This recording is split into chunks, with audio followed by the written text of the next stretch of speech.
Most people think they need a lot of money to start or a huge income to buy real estate, but that's not actually true. This four-unit building example is how many families start with structure and not savings. Let me show you how to do it. Hi, I'm Steve Nauer. I've spent decades in real estate as an investor and broker, and I've participated in over 100 apartment deals.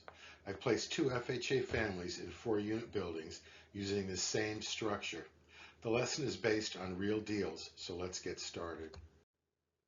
Look at the left side, and this is how banks think.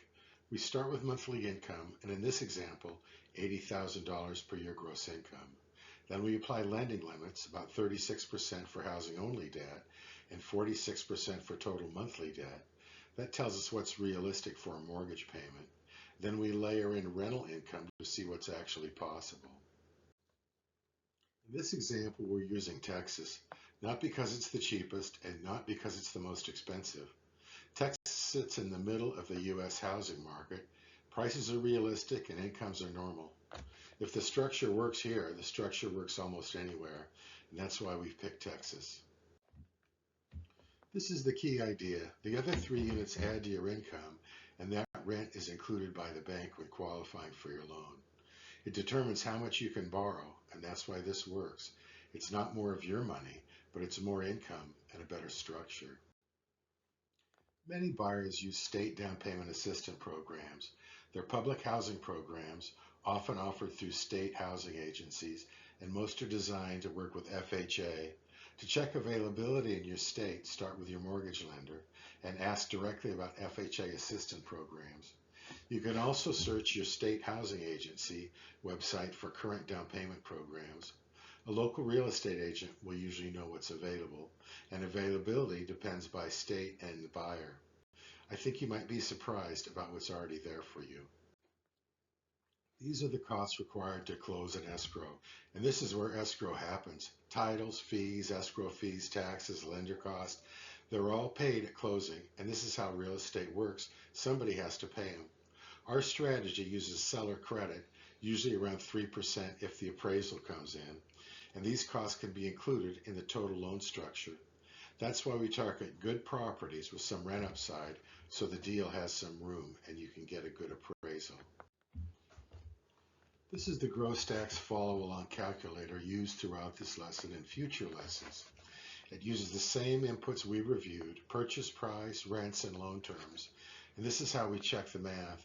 You can download this calculator free. The link's in the description. You can use it to run your own numbers.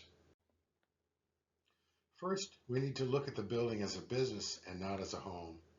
4 total units, each renting for $1,800 per month, equals $7,200 in monthly income, and that's $86,400 annually in gross income. Now let's switch to the lender's point of view. Banks don't qualify on the building price, they qualify based on the loan amount. With the FHA terms in this example, the loan is about $768,000, and that loan creates a monthly payment. Banks use that payment amount to determine the required qualified income. Now, using standard lending guidelines, that payment requires about $10,700 per month to qualify for the loan. Let's break down the income side. We start with household income, $80,000 per year. We divide that by 12, and that gives us $6,667 per month. Now we add the rents, 3 units at $1,800 each. That's $5,400 per month. But lenders don't let us use all the rent. They allow 75%, which now gives us $4,050 per month in rental income credit. Let's combine both numbers, borrower income plus the rent credit allowed, and that totals $10,717 per month. And that's the qualifying income we're after. Let's talk about year one reality.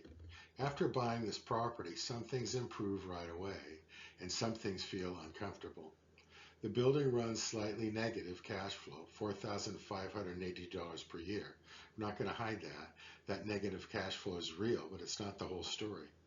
Taxes and equity start working immediately. Appreciation begins in year one. When we stack everything together, the total impact looks very strong, The total yield percentage looks unusually high because it's measured against a small down payment number. But what really matters is this: what comes out of your pocket after taxes are applied. Now let's look at the monthly cost. The owner lives in one unit, and that unit rents for roughly $1,800 per month. He pays it. The building almost covers itself, but it still runs short by about $382 monthly. So the owner covers both the $1,800 and the shortfall, totaling $2,182 monthly. That's the pre-tax cost, and now let's see how the taxes change that. The owner's making a real mortgage payment on their unit, and that payment includes principal and interest. The interest portion of that payment is a deductible expense, and it reduces taxable income even though the cash still goes out. At the same time, the owner's taking depreciation on their allocated share of the building, and that depreciation is a non-cash expense. This is why the effective cost of living in the property can be meaningfully lower than the raw mortgage payment. It doesn't create cash, but it reduces the taxable income.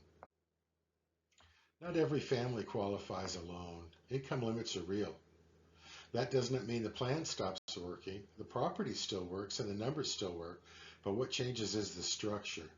There's another option that many buyers use, and it's called the buddy strategy.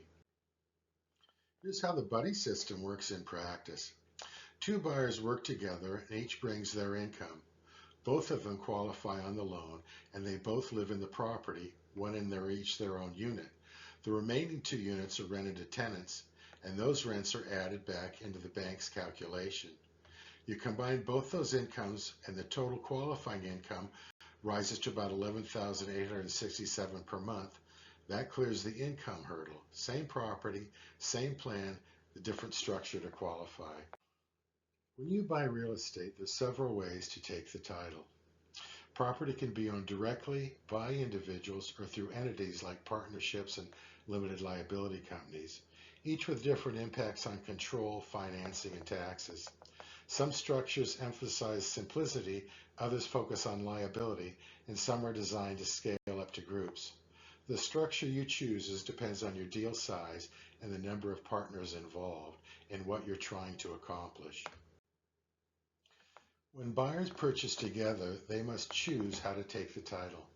For small FHA deals, many buyers use tenants in common, and there's clear reasons for that.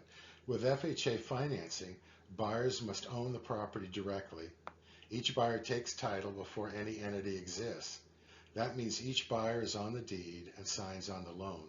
There's no company in the middle, no hidden layer of control or authority. Everyone sees the same documents and terms, and everyone shares the same obligations and benefits. For a small group and a straightforward FHA purchase like this, that transparency often matters in getting the loan. Let's wrap this up. Here's the big takeaway. You don't need more income. You just need to change the structure. That's what made this work. The property did the heavy lifting. The rent helped qualify the loan. The taxes reduce the effective cost, and time starts building the equity. You saw multiple paths, solo buyers and partners, same plan, different structures. If this was helpful, the next video goes deeper into how to run your own numbers using the same calculator we just used. Click the next lesson and we'll build on this.